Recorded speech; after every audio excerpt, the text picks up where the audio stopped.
Welcome to The Last Breakfast. Please enjoy the video. You begin by making sure the watch has power and is paired. This prevents interruptions while you change vibration behavior. Once done, go straight to settings, then sounds and vibration or notifications, depending on your model.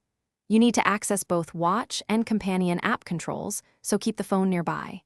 Make sure Bluetooth is active, otherwise changes may not sync. Start with vibration intensity and toggle options displayed, because these are the primary controls that stop unwanted buzzing. Now change the core settings. Reduce vibration intensity or switch it off. This directly removes the physical buzz.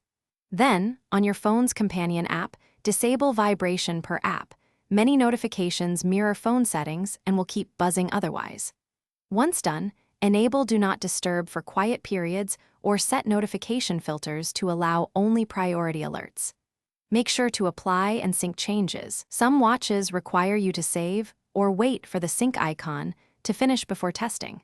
Finish by sending a test alert to confirm vibration is silenced. If it still vibrates, reboot both devices. Simple restarts fix lingering sync issues. Next, check phone notification permissions and uninstall or silence any stubborn apps that trigger haptic feedback. If nothing works, back up your watch data and perform a factory reset as a last resort. This removes deep software glitches. Tip: if vibration persists after reset, the motor may be faulty. Contact support or get a repair. Thanks for watching. If this was helpful, leave a like and consider subscribing. See you next time.